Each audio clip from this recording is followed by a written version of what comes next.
Okay, so I've started the recording. So first of all, I would like to welcome you all once again to this. I believe this should be our second lecture. And first of all, I want to say I hope you had a good week. And Yes, doctor. Second, I also want to apologize. You were supposed to have received your login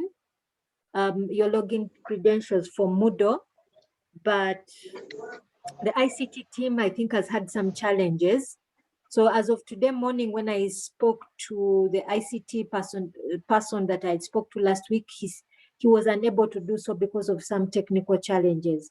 But we hope by tomorrow that we shall have these credentials and I will have sent them to you, or this evening, maybe tomorrow or this evening.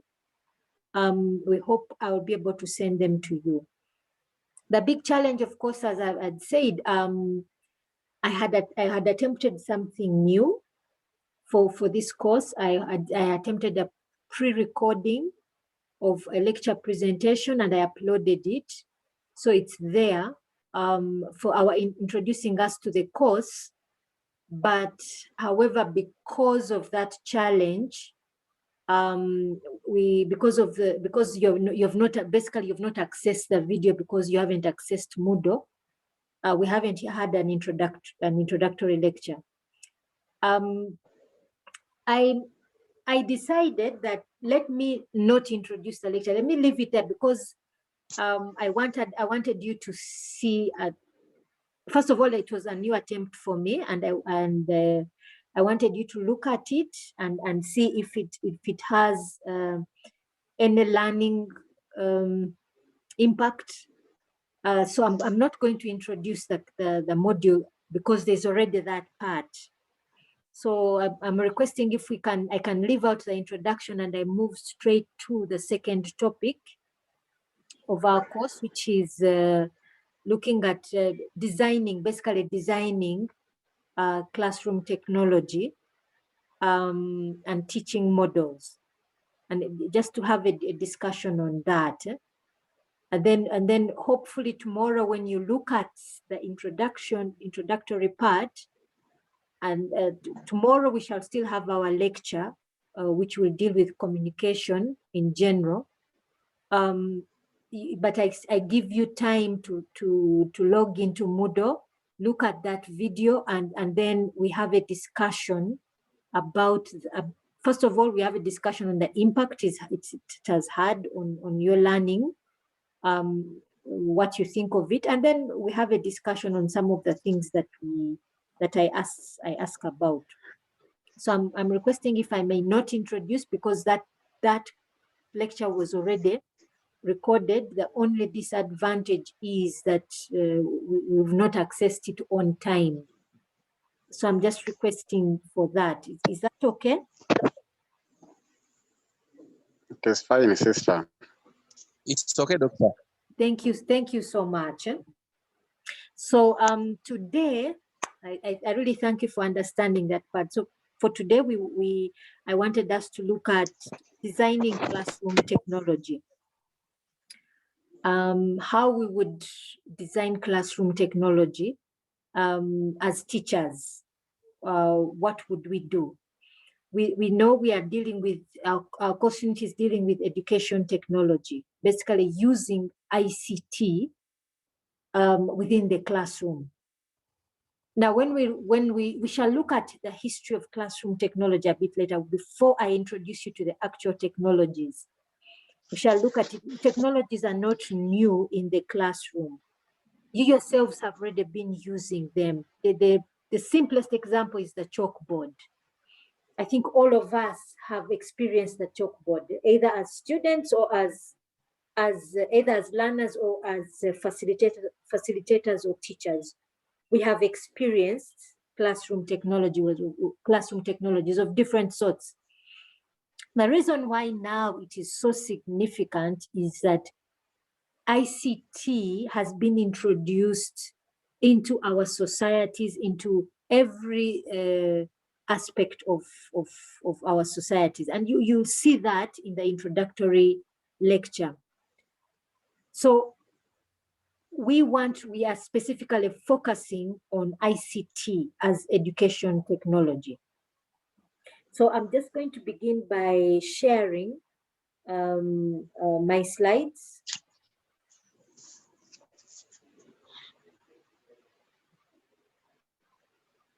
So I'm going to begin with my lecture slides here. And this you'll also find in Moodle. So this particular lecture slide is looking at teaching models and technology choice. So our introductory class would have been in introduction, the particular pre-recorded lectures that I talked about is Introduction to Education Technology. That is one we are skipping for now until you access it. And then we shall look, so today we're going to look at teaching models and technology choice, or how you would appropriately choose technologies in the classroom.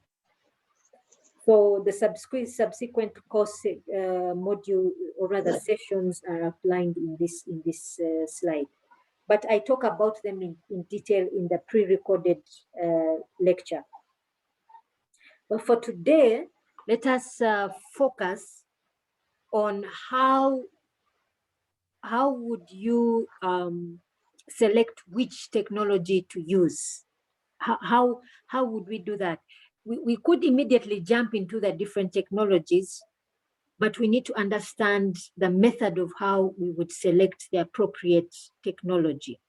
We are already using technology as we speak now. We are using Zoom. Some of you are using your phones, others are using laptops, and some may have a tablet somewhere. Whichever we are using it. We are using lecture slides, PowerPoint. That's already ICT. But to understand exactly how do we select these technologies appropriately. So like anything in ICT, it begins with the need and placing it appropriately. That is the most important thing. It doesn't change wherever we are, in whatever direction we are looking at. Myself, I believe I told you in the first time we met online, my experience is in ICT, and my research experience is in ICT 4D. That is using ICT in developing contexts. And I specifically focused on using mobile phones in healthcare. And one of the key points which is a principle of development. That is, if development we're talking about coming from a situation of poverty to improving standards of living and so on and so forth. One of the key points that development emphasizes is to look at the need within the context. What is the need that exists? And my research interests specifically came from a point of view that most of these ICT 4D or ICTs are brought into a context without understanding what is the need. Why are we bringing these technologies into our lives? For what purpose? Why are we introducing them in healthcare, in schools, and so on and so forth? For what reason? So there must be first an understanding of the need and what needs to be done. And then we introduce the technology to simply support what needs to be done or what is needed. We don't bring in the technology for its own sake. When we look at the pre-recorded lecture, you will see what we define technology as and why we define it as technology. I'll leave that for that recording. But for now, this is the background in which I'm coming from. That as we begin to design our classroom technologies, we must really begin from the teaching perspective. We really must begin from the teaching perspective. So we really begin from, you as teachers, you know the steps you go through to plan for your classroom. where you consider one, what is your content? What are you going to teach? Two, how are you going to deliver that content? How are you going to impart it onto the learners, and vice versa? Then you plan, you basically make your lesson plan. You begin from that point. Then at that point, then that's when you begin to select the tools that you will need to deliver your content and to make the impact, the learning impact that you need to make. So what do we do? What are some of the basic questions we begin to ask that are necessary? You start with the students. What are your students like? I remember one of the, we've had a few trainings as lecturers, because like as I said, as lecturers, we are not necessarily teaching professionals. So we don't necessarily know or understand some of the principles and theories that guide teachers and learners. But I remember one of the few sessions we've had, one professor actually demonstrated to us that there are different types of learners. You have those who learn via demonstration, by copying others. There are those who are thinkers. We have different types of learners. So the first thing is you ask yourself, what type of students do I have? There are those who are lucky who may teach small numbers. There are those who are still, I would say you're still lucky when to teach big numbers, where you may teach big numbers and you may not know, it may be a little bit impractical to say, let me know all my students. But however, you'd understand that amongst this big number that I have different sets of students and they all learn in different ways. So I must cater for all of these. But you also need to ask yourself if you have any special needs that needs to be addressed. And this one is key. I remember one of my first experiences as a lecturer in the Faculty of Science. We received as a university a blind student. And it had been mentioned, I remember it had been mentioned in the class that in one of our meetings that we have a blind student, but I didn't know her. So my first lecture, I started teaching, and I had images and I was saying, look here, see this.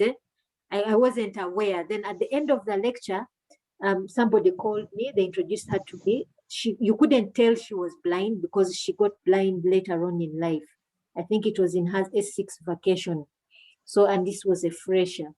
So she tells me, she introduces herself and says, oh, I'm blind. And then at that point, that's when I was, of course, in shock. I was thinking, my goodness, I didn't know. I remembered what the language I used and things that I really hadn't taken note of. But it is important to understand the special needs. And for me, it was a learning experience because I went online. I began to first of all, try to understand what do I need to do. And there were different pointers like be clear with your words, have complete sentences, make sure that your spoken speech is quite clear. Things like that. And later on, when I talked to her, she told me that she has a software which reads back to her any text that is given to her. And she even went on ahead to say that the software doesn't read images. It reads text, but not images. So I had to rework my lecture slides and lecture notes and things like that. So it's a key point. This is a key point to take note of. Secondly, what should your students be able to demonstrate or do after you teach your lesson? Is it something practical? Do you need to have a hands-on? Do you need to have a discussion about something? So all those are questions you need to ask yourself. So you try to understand what tools you need to use. Now, for example, when I began this module, when I made a decision to have a pre-recorded lecture, I remember one of my primary thinking was immediately, let me introduce to my class tools that are available, especially for online learning, tools that are available at your fingertips. You don't have to look very far. Sometimes when we think about ICT, we think, oh, this is something that we don't have access to, my students don't have access to. Some things are already at our fingertips and we can use them. What do you need in your instructional environment to get everything ready? So this question basically is asking that you have everything available to you, especially when we talk about ICT, like what I've just said, about using whatever is available to you. We can imagine that some things are too far away from us. We need to be tech savvy, we need to be in the modern world, but some things are already available to us and we can use what is available. What strategies will you use to get ready for the class? Do you need to first reach out to the students? Do you need a WhatsApp group? Now, like for example, you guys had a WhatsApp group, and that's a very good strategy because you immediately communicated to me and I also communicated to you and we had a discussion. So things like that. So all these questions that we have here are key points. They are really key points that are necessary to help us design or appropriately select classroom technology. So when we are designing, there are three phases when we want to implement classroom technology. There are three phases we follow. The first is the design phase. So the design phase is the time when when actually you're starting out your lesson plan. Let's look at this. This is when you're basically coming out with your lesson plan. You're articulating the steps you're going to take. You're stating these are my goals. This is the content I'm going to teach. This content is going to be within maybe 2 weeks or 1 week. These are the different topics I'm going to cover. This is what I expect from each learner at the end of this module, or rather this subject. So this is the design phase. The plan phase. So the plan phase is when the teacher breaks down the lesson into daily lesson plans. So in the daily lesson plans, this is where the teacher would actually state which tool to use for each lesson. If there is no need for a tool, then the teacher is the only one necessary, then so be it. But in the lesson plan, you would identify those tools that you need. Then the act phase is when you actually implement. This is when you actually implement and you final touches and make requests for the technologies that you need, materials or technologies that you're going to need to deliver your content.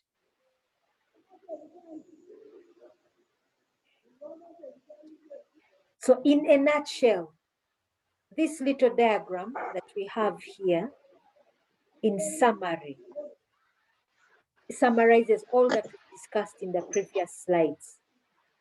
For us to be able to design classroom technologies, you first consider the students' needs. Consider the teacher's needs, then consider the learning principles. Those are the three basic areas that you need to consider to be able to successfully come up with your classroom technology design. These three areas. Now, I wanted us to actually go through a process of doing that, a practical process. And we're going to do that using a framework called TPCK, or sometimes it is referred to as TPAC. That is Technology Pedagogical Content Knowledge Framework. This framework was let me first move this aside, was developed by these two authors. I have their article. I will pass that on to you in Moodle as well. And basically, this framework really supports teachers in helping them. It's a great support tool for teachers as they design their classroom technology. It considers 3 domains. The first one I'm going to look at is content, what is referred to as the domain of content knowledge, or CK. So what content knowledge is basically is what are you going to teach? The material, the content that you're going to deliver to the students. The second is the PK, or pedagogical knowledge. That is basically how are you going to impart that knowledge. And the third is the technological knowledge, or TK. So here, you're selecting the technology that is, you're going to select the appropriate technology that you will need to deliver the content in using the appropriate pedagogical strategy. And you're looking at technology that is available to both you and the student, that is available, that is accessible. So you may have technology that is available. Take the example, you may have a phone available to you, a smartphone, and you can use it, but it's not accessible to the student. Maybe in terms of the student maybe is not allowed to have a smartphone, or the student doesn't know how to use it. This phone may be available to the teacher, but it is not necessarily available. It's not accessible because the teacher may not know how to use it appropriately, or may not know how to use it. Let me give you an example of what I'm saying. When I was doing my research in mHealth, that is using mobile phones in healthcare, my research was in the rural context. So I did my research in India, which is a small parish in PG district, close to the Nkozi campus. So my research basically was in ICT. And what I was trying to do was to introduce an application that supports healthcare delivery using mobile phones, and using the basic mobile phone, the featured phone, what we know as the featured phone. Sometimes it's referred to as Kabiriti, Katoch, those small phones that you find in most rural areas with most of our community members. So the objective was to use this phone to send messages, healthcare messages. It was also supposed to be used for what are referred to as VHTs in rural areas. Does everyone know what VHTs are? Have you heard of VHTs in your community?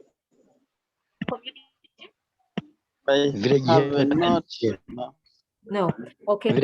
Teams, I know. Yes, please. Yes, David. Thank you. So, village health in the structure of healthcare delivery in Uganda, they are what we have what we call healthcare units. You have your hospitals, you have regional referral hospitals, you have national referral hospitals like Molago, you have regional referral hospitals, then you have general hospitals, then you have health center 4s, I think, then 3s, then 2s. Now VHTs are the lowest health center. These VHTs are basically ordinary community members who are elected to be healthcare providers at the village level. So they are not trained healthcare workers, but they are just ordinary healthcare ordinary members of the community. It could be a retired teacher. It could be just a simple mother in the community. Somebody is elected by the community. That person is not chosen by the healthcare system, but that person is elected by the community. So this person, some of them are given basic training.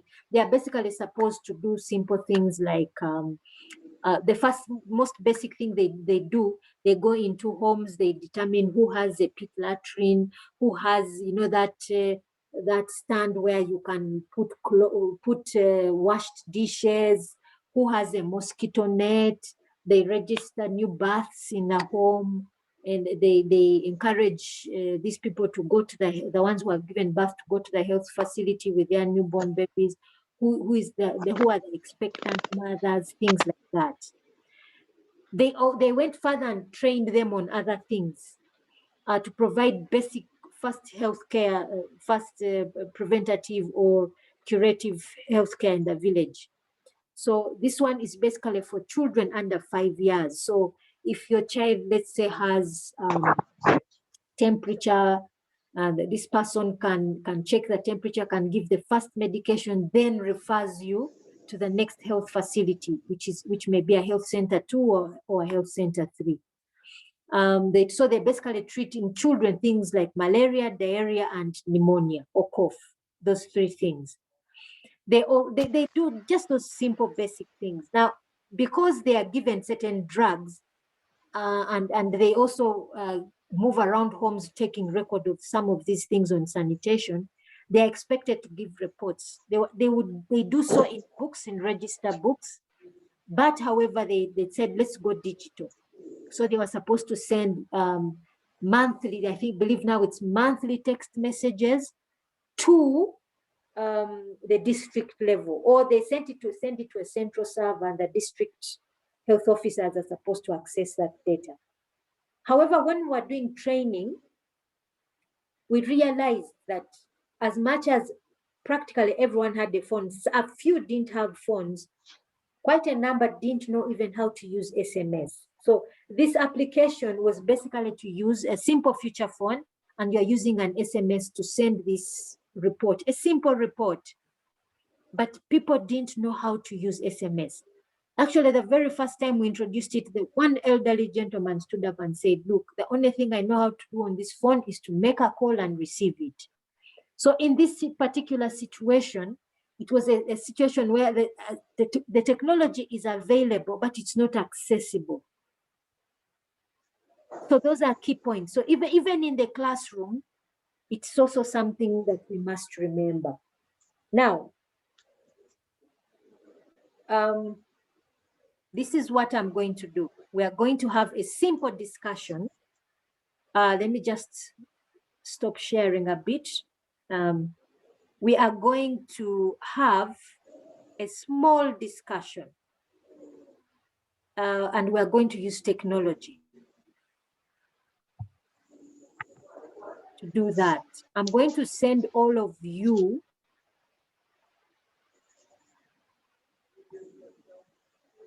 I'm going to send a chat to all of you, and in this chat, I'm sending a link.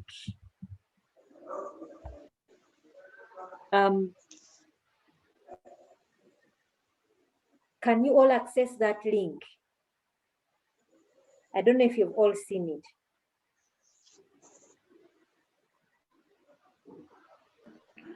On our emails. No, it's in the chat room on Zoom. Okay.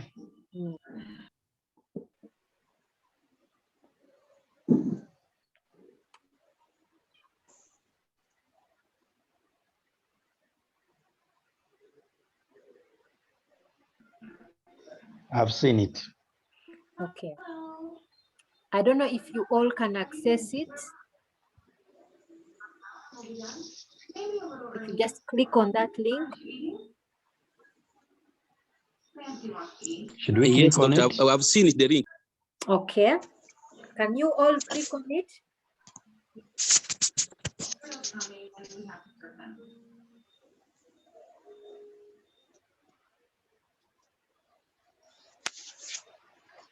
Yes. Do you see designing classroom technology?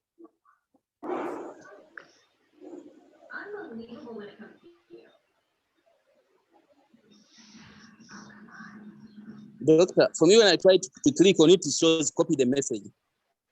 It shows what? Copy the message. No, it has brought designing classroom technology. Let us design classroom technology guided by tracker framework. Yes. So yeah, if you get that, if you're getting copy the message, that means you're right clicking.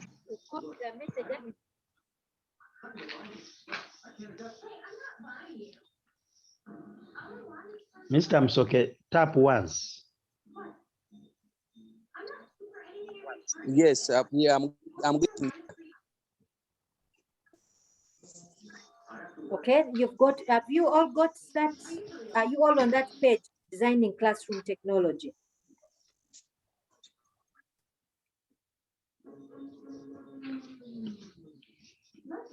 David is there. I'm seeing here from Faustin that I failed to get it because I don't have the app for that. Do you have a browser? Faustin, do you have a browser? So, yes,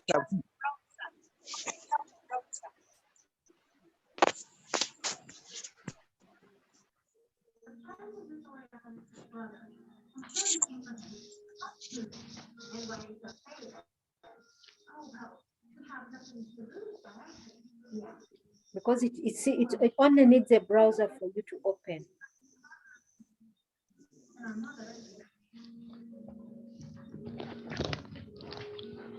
Okay, just for us to familiarize ourselves yes, with Doctor, for how me, to I'm there, use. designing classroom technology. Okay. How many are not there?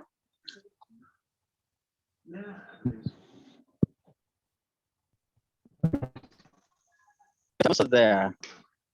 You're all there? Yes, doctor. Okay. Okay, just familiarizing ourselves with it. I'm just going to share my screen again.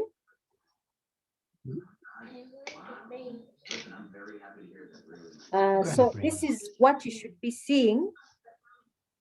Do you see that plus sign in pink? That pink plus sign? Eh?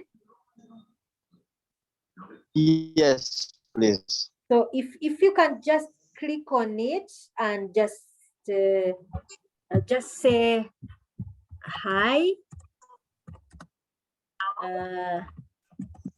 Maybe or you can say Sheba and then just say give a message hi. Anything, and then click on the upload. Eh?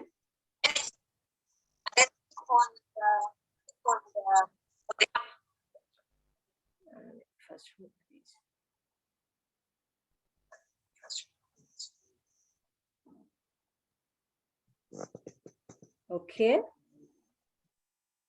I've already seen somebody here has put something. Dominic. Doctor,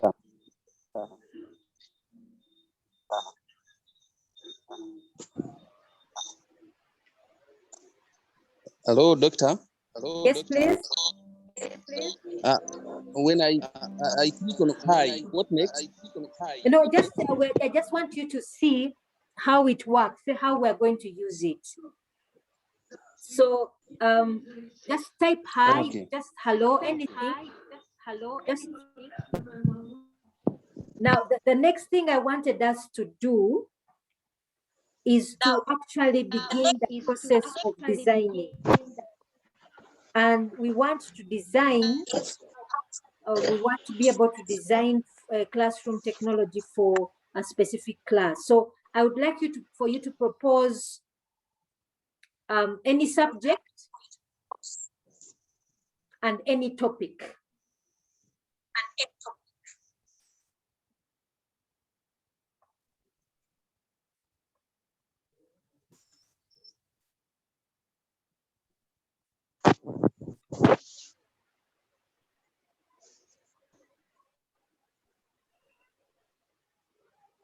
Any subject that any of you teaches, any subject, can we select any subject from among you? Maybe math or English or biology, anything.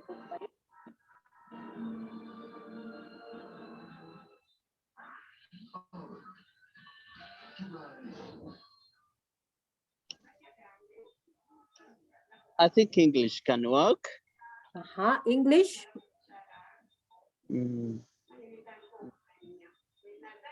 Yes, So please.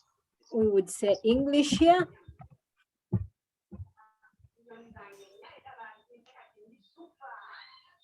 So these ones of saying hi, I'm going to put them up here. Okay. Because it's just us getting used to the platform. Yes. So we have the subject English. Do we have a topic we want to think about?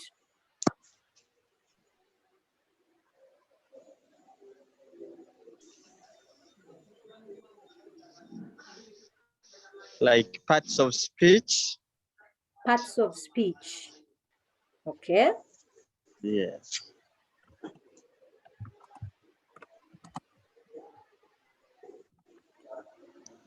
Okay. I put that there. Now, what content would you have under this topic?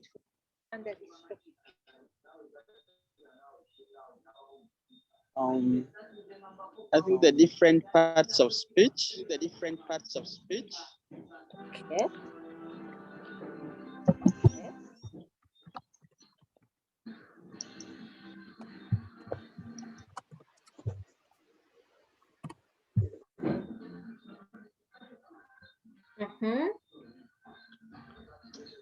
So is this a specific subtopic?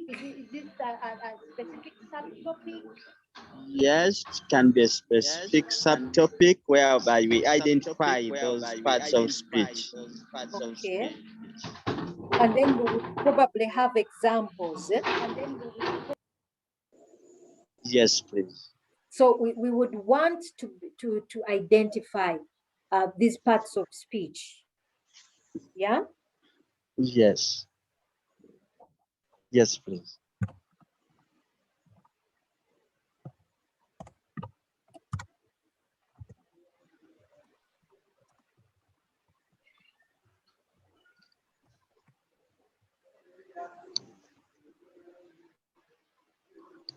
Okay. Any other topic?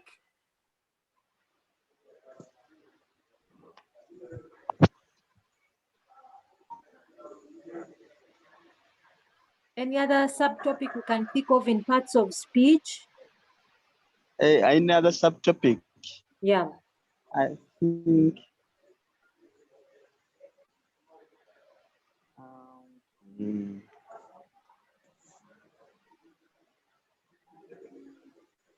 think formation of sentences using different parts of speech. Formation of sentences. Yes. So this would be under different parts of speech. Under or another Yes. subtopic, eh? Okay, it can be under the same subtopic. Okay. So under these two, what would be the expected learning outcomes? The learner should be able to construct sentences using using words in different parts of speech. Construct sentences with words in different parts of speech. In different parts of speech.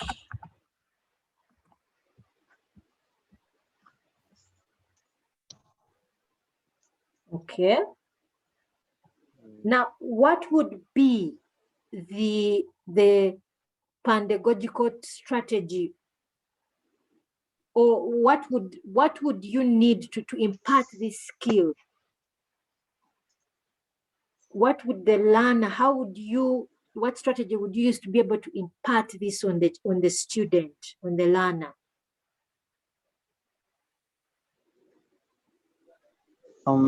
Is that the methodology? Can it be discussion, whole class, discussion, or group? Okay, group discussion. Yes, please. Okay, so in between here, we can say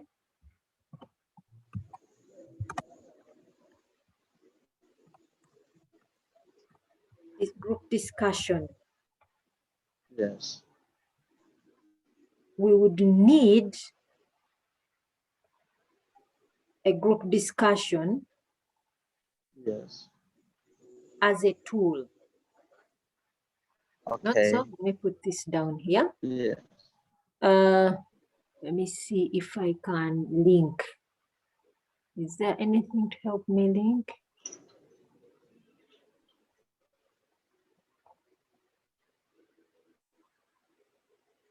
Let me see.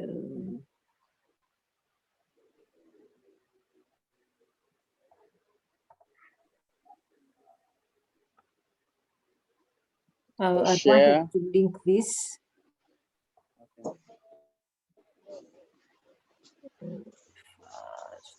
Yes.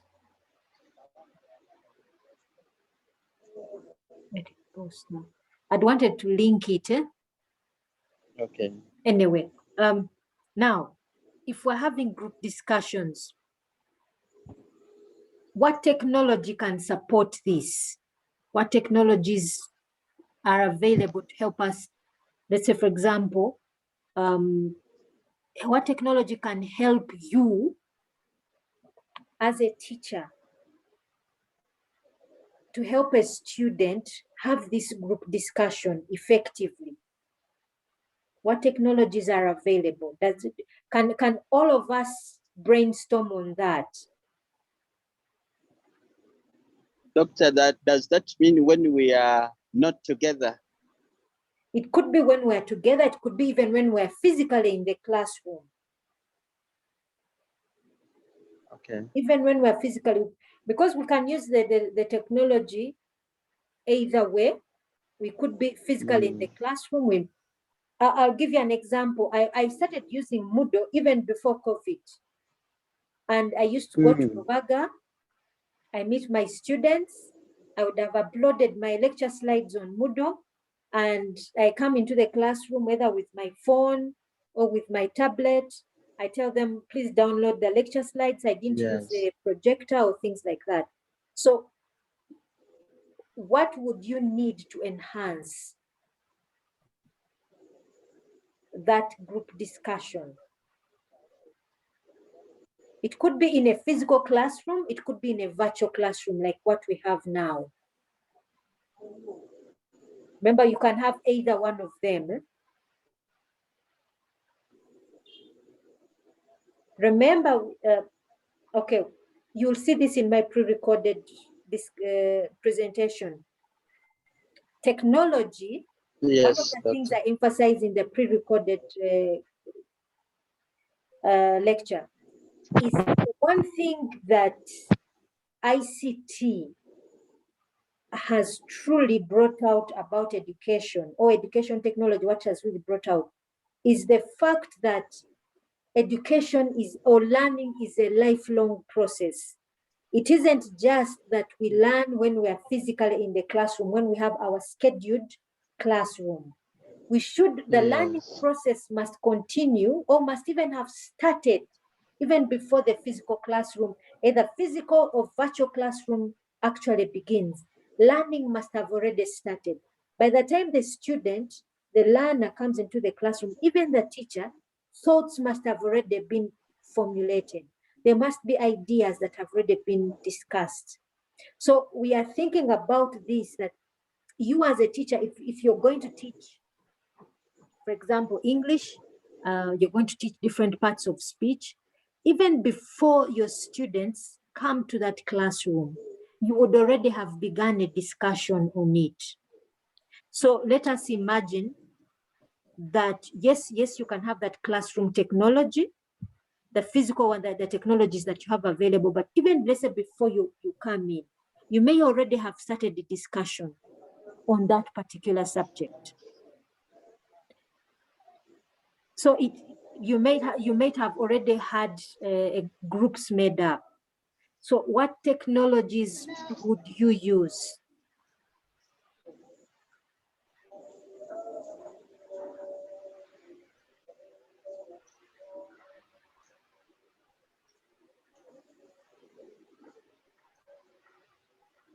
Can you think of, we can even begin just to talk about technologies that we know.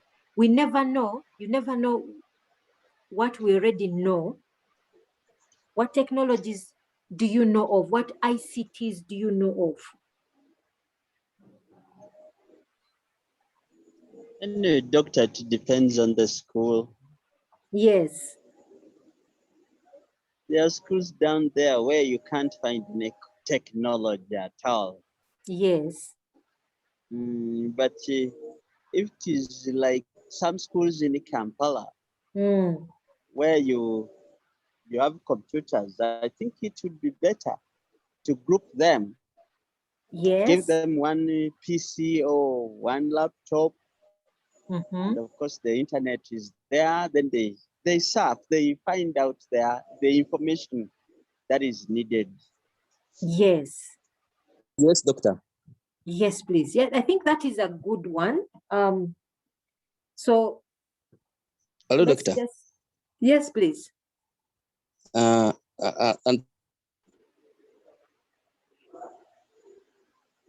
for me, unlike my colleague, the concept of technology, I look at it this way, not as my colleague.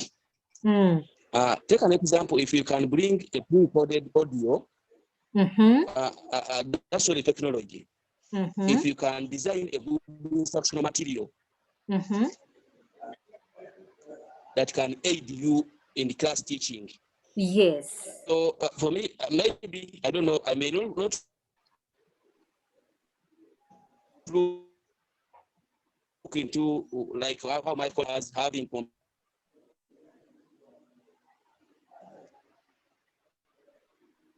Sorry, you're breaking up.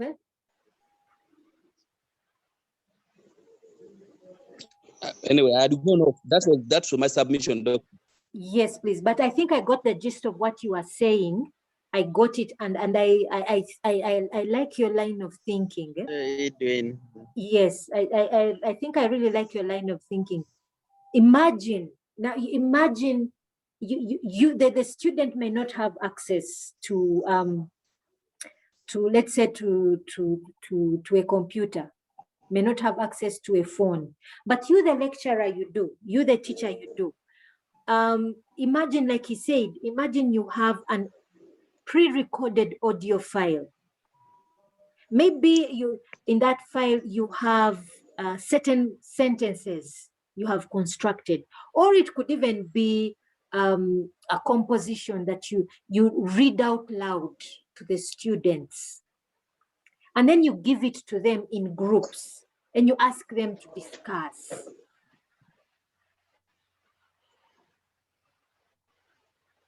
Do we get where I think that was Dominic who contributed that point? Yes. Yes. No, I think it's Edwin.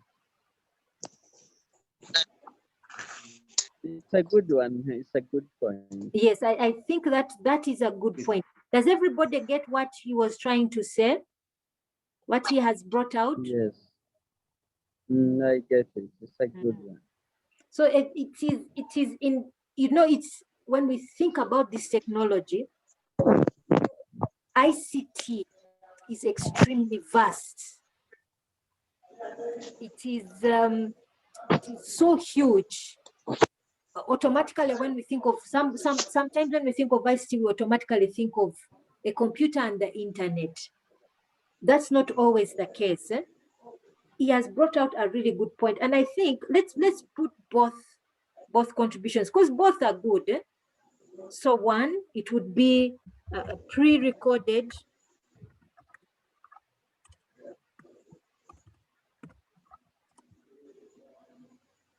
audio file.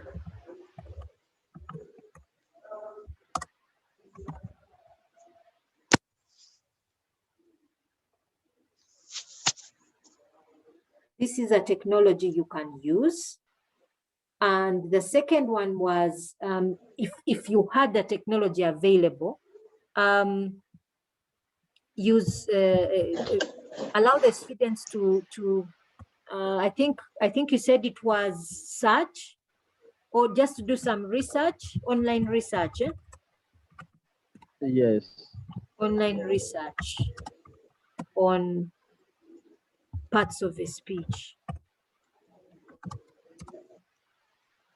Parts of speech.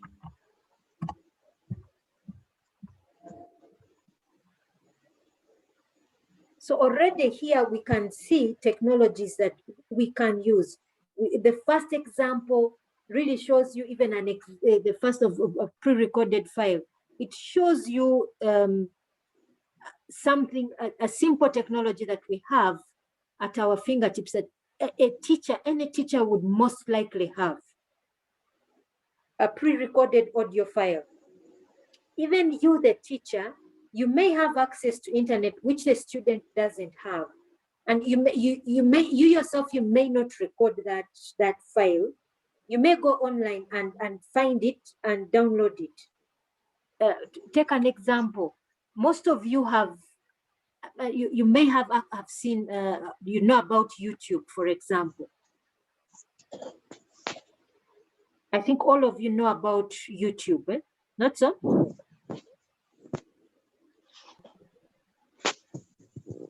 Yeah, we know YouTube. Pardon? Yeah, we know about YouTube. Now, YouTube has a lot of learning content. Some of the content is not worth it, but they have a lot of free content that any teacher, any lecturer can use. So you may already find something, and then you give it to the students, and then you ask the students, okay, have a group discussion on this. And then give them an assignment after, that in your groups, construct these types of sentences in your groups and present them. Now, that is already at you using ICT for online learning. Now, you see the process we've gone through, what we've actually done. When we raised the point of online learning, we said for most schools, especially in rural areas, you may not find even a computer lab. If you do find, the chances that it's connected to the internet are hardly, you may find that this doesn't exist at all. So that those situations are expected. But we also say that there are available technologies that may not necessarily need the internet.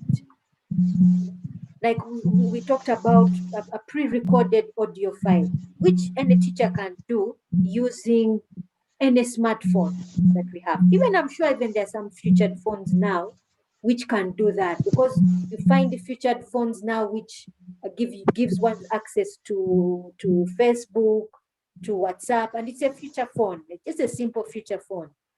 Now the teacher has access to quite a bit of technology that the student may not have, but the teacher does have. So we've already said you can even use, as a teacher, you can use things like YouTube.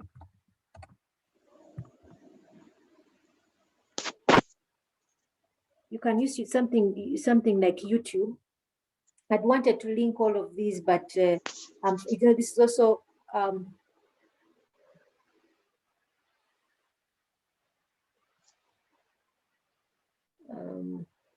I don't know if I can. I wanted to link, connect to post. Yes, let me connect to.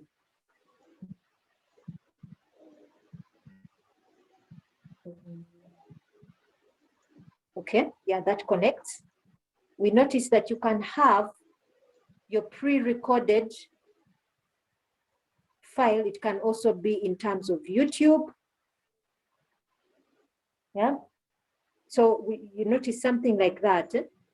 And then if you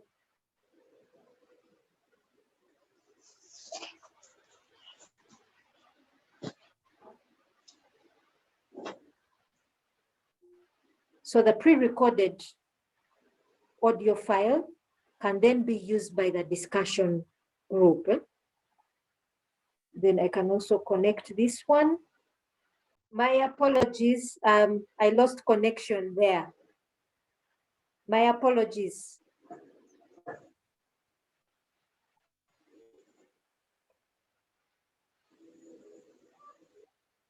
Can you all hear me now? Hello? I hope you can all hear me. Sorry, I lost my connection. Yes, I can hear you, doctor. Okay, okay. My apologies. It's okay, doctor. Me, Edwin, I can hear you, doctor. Okay. It's okay, doctor. Thank you, thank you. So this is just to give you an example of how you would design your classroom technology. Just taking you through that. Now you notice that we came from the concept of content. So this area, these things, these two came from the content section of the TPACK framework. Then, when we talked about group discussion, there we're coming from the pedagogical knowledge. What we need, what the tools that we'll need for our students to be able to construct sentences with words in different parts of speech. That's where coming from pedagogical. Then when we selected the technologies, we are coming now from the perspective of technology, for that the technology knowledge domain of our TPACK framework. So this is how you would come up with a design for that. Do you have any question or any point to raise at this point?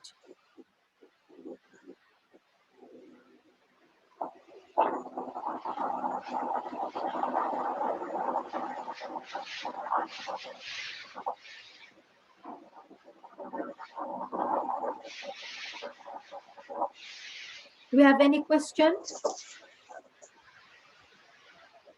No? We are okay? No, doctor, it's fine. It's fine, eh? So do we understand? Yeah, to me, I've understood. Okay, okay. So even as we are talking, I have just introduced you to another technology, which is Padlet. You see what we are using is an online platform called Padlet. It has a part which you pay for, and then it has a free part. What we are using is a free service with Padlet. So it's available to any teacher. So we've used it here basically to have a discussion and map out a classroom technology design. So this is just one of the technologies that is available. Of course, it needs the internet. That one, there's no doubt about it. It does need the internet. But if you have it available and you have students who are also online, there's no reason why not to use it. Okay, so yeah, so let me move to another part. Let me just go back to our lecture slides.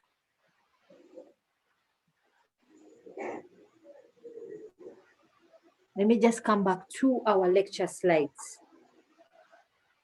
So this is us now. We have just used the TPACK framework, and I hope it has really at least opened your mind to how you can select appropriate technologies.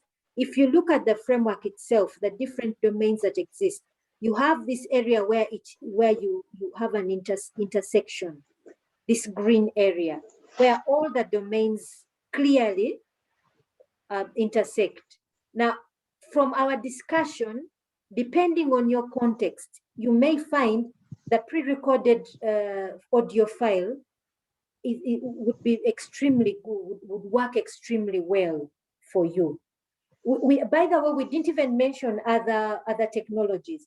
If, let's say, you have you as a lecturer, you have a computer which has, or a laptop, for example, which has PowerPoint, and you have, your school has a projector, you can also use that. A projector can also, PowerPoint can also be used to bring about discussion, where you have a question posted there and students begin a discussion on something. So it's also something you can use. So it's quite a lot that we can think about here, our area where we intersect there. So that is where the area where you see it's truly this technology can help in a group discussion. Other things may not need a group discussion. Other parts of your content may not require a group discussion. You may just need a simple, your usual teaching mode where you stand and you speak as a teacher, or you ask a student to stand up and read something. You may not need the technology there. But this area of intersection, you may end up finding that, oh, I thought I would need technology A, B, C, D, and in actual sense, you actually didn't need it. So this area of intersection here is where you would focus your attention on. So the example that we had of the pre-recorded audio file would be, I think, a very good technology in whatever context you're in. Whether you're in an urban setting or a rural setting, whether you're in a school that is well endowed as far as technology is concerned, and they're all in a school that really has the basic minimum, or has nothing at all. That could work either way.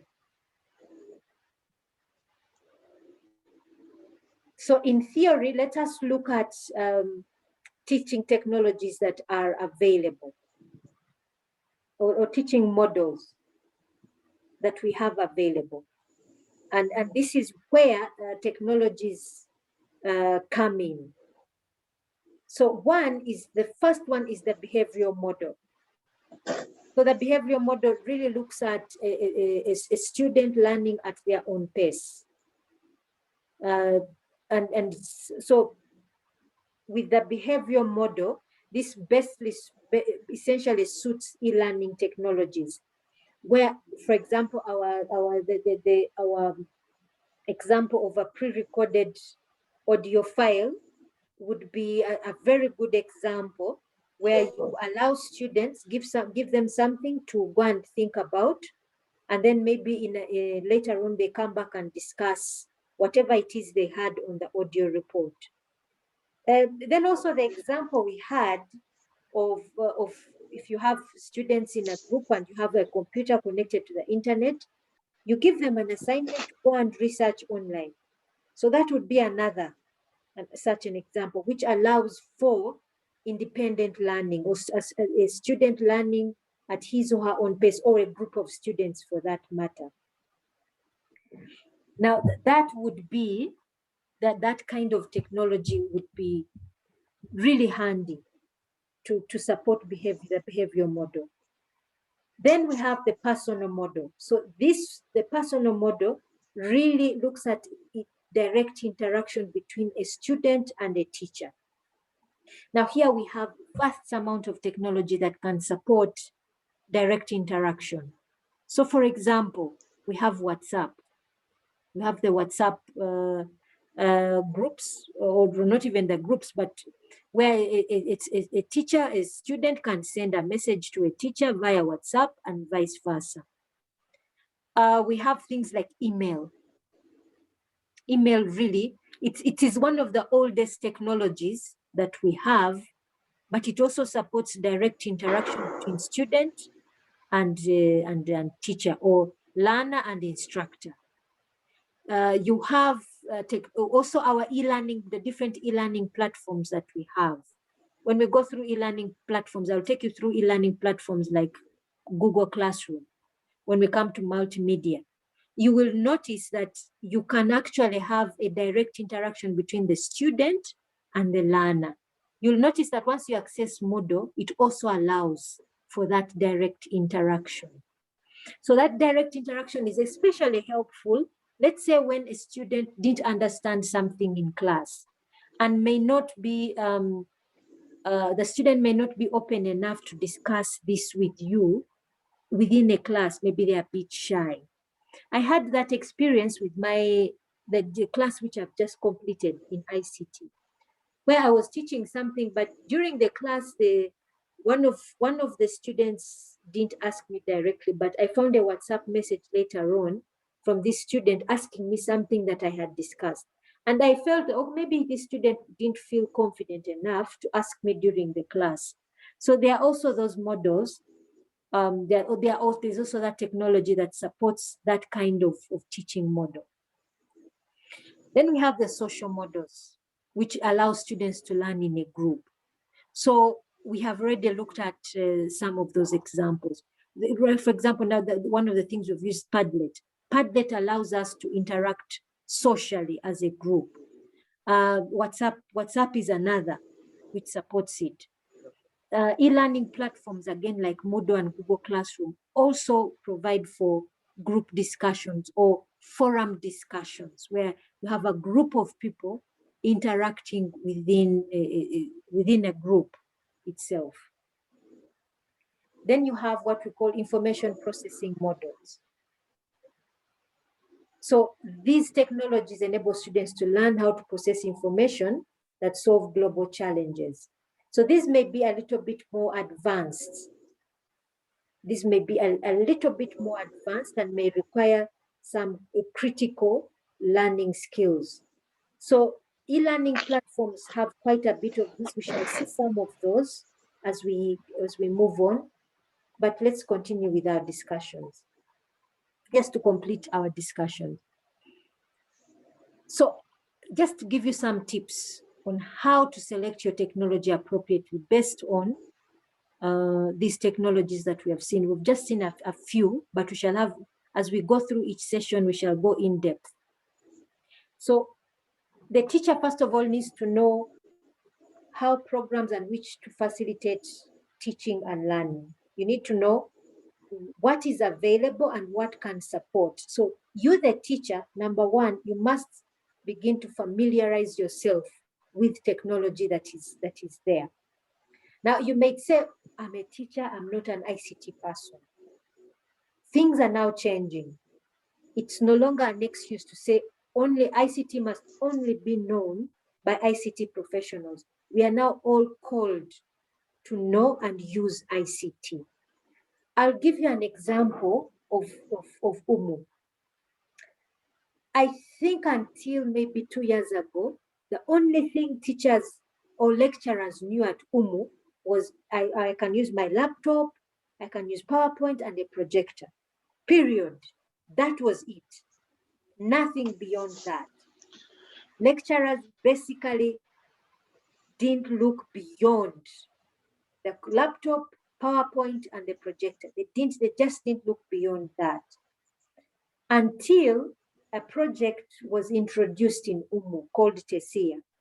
So this one, I don't know it completely in full, but it looks at transformative, I think, education in social settings. Basically saying that we have to look differently at teaching and learning. We can't simply look at the learners as people, as empty things that we pour knowledge in, but we must look at learners that we're training learners who can solve existing problems, who can solve problems that are there in our society today. So basically create problem solvers. And then the use of technology just shot up. Previously, I was head ICT that time. The ICT department was basically trying to ram down the throats of lecturers what technology to use, and people simply didn't want to use. But when this group of lecturers, professors, and doctors came out and they began to use Google Classroom, they began to use now something like Padlet. It was that group of lecturers that introduced it to us. They go out there and they discover so many technologies. And these are not ICT people. These are people in the areas of ethics, people in the areas of good governance, people who have nothing to do with ICT. So essentially what I'm saying is, you, the teacher, you must pick an interest in using ICT. You must pick that interest. That fear for technology, we need to learn to manage it so that we are not held back. So just some simple programs that I can think of. PowerPoint is one of them. Publisher, we shall look at things like this, Publisher and HyperStudio, and we learn to use them. For those who are in the area of mathematics, there are these programs, Jasper and Math Cluster. I don't know them, but we can try and learn about them. These are all technologies that we can use. The pre-recorded lecture I gave you, I simply used PowerPoint throughout. PowerPoint, and everything that I used, I have on my laptop. I didn't buy it. It was just part and parcel of the Windows 10 that comes with the Windows 10 packages that come with it. And that was a pre-recorded lecture that you can now access. So the teacher then must also need to develop skills to evaluate softwares and see which software is good, which software may not be of use, which software may be too heavy for my student, things like that. You learn to just critically think about what is available and then evaluate it and say, oh, is this user-friendly, or this is not user-friendly? We've just used Padlet for the first time, and you all managed to post something on Padlet. That is how easy it is to use. I just signed up to it today. And even you can sign up with it. You don't need any money to handle it. You can also use it if it's appropriate for you. So just some things to discuss about. The teacher's competence may be problematic, especially if the teacher has a phobia for ICT.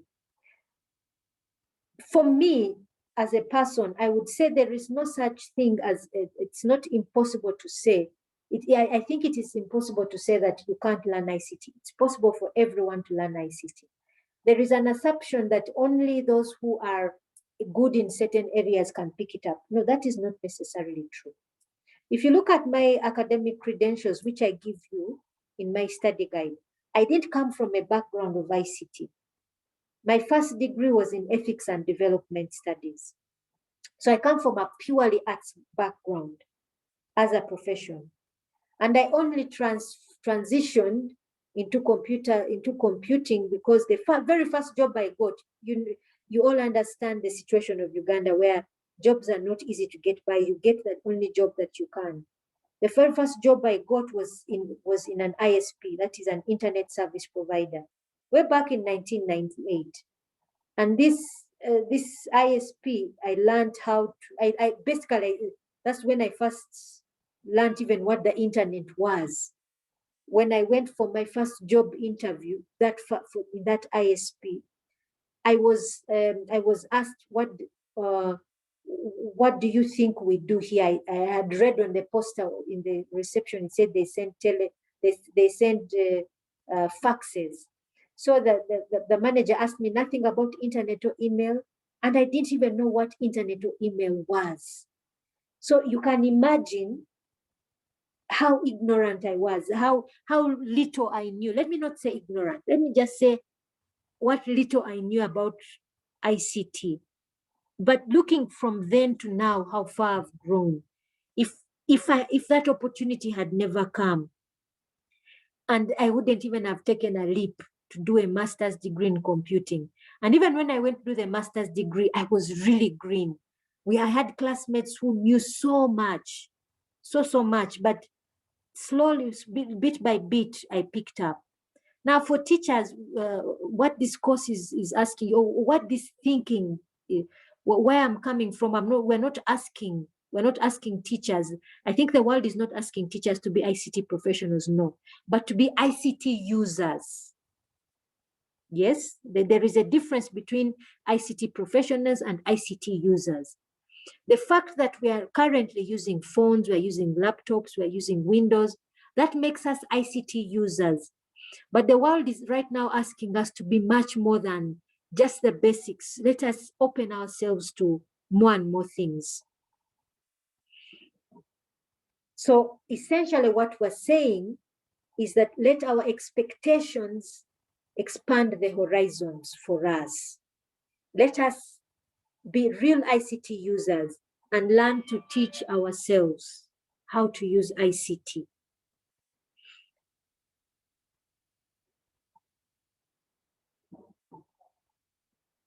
Yes, Doctor.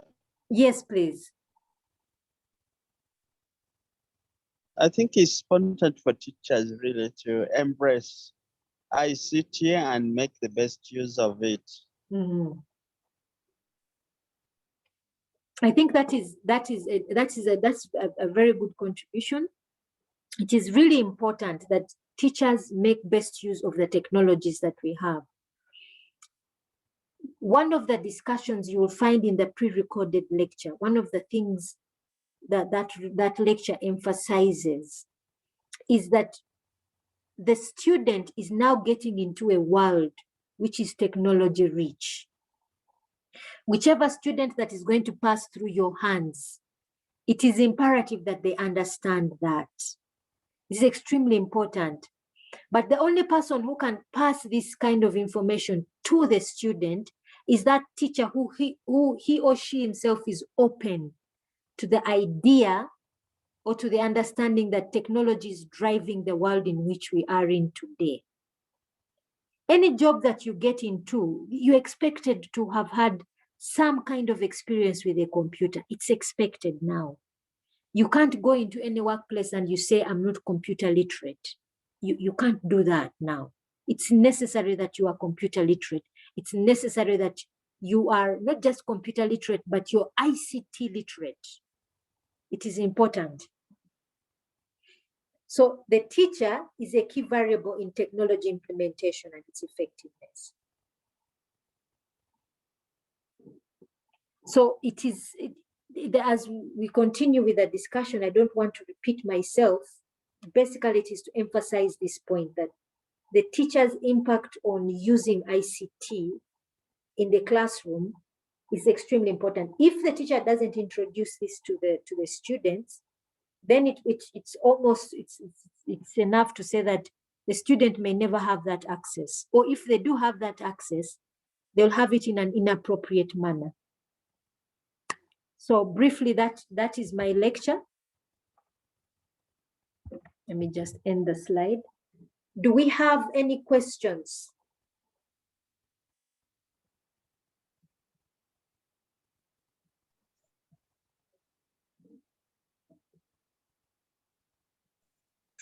Doctor. Yes, hello? please. Yes, for me, it may not be any question, but indeed.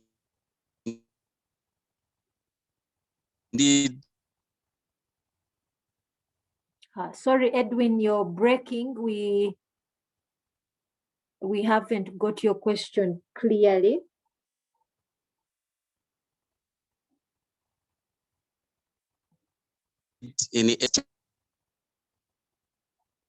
Sorry, Edwin, you broke. I didn't hear the question.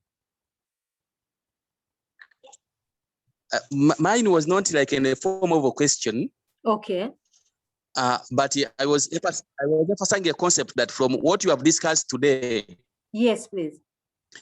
I've come to believe that we at times we after maybe graduating or whatever, completing at whatever level, we need to do a lot with. We need these courses to help us in executing our work. Yes. The teacher of the old days no longer shouldn't be the teacher of today. Yes.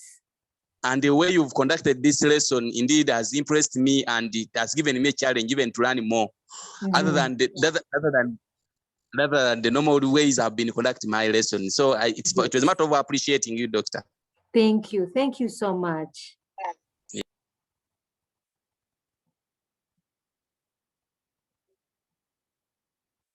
Do we have any question or comment?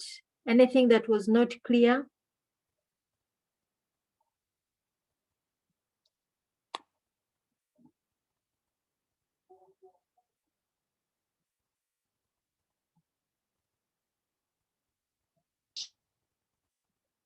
No, we are okay. We are okay, doctor. Okay. Okay, now maybe what we shall do, let me end the lecture here because I really want to push ICT today to give me your login so that you start accessing, you access that very first pre-recorded lecture because there's a small discussion thereafter. And then tomorrow we have our second lecture on communication. Hopefully before the lecture, we can have a discussion on that pre-recorded lecture. Then I'm also putting up a discussion. There's a discussion forum on Moodle itself. We can have a discussion throughout tomorrow and even maybe over the weekend on just some of those topics. And then we have something concrete after communication.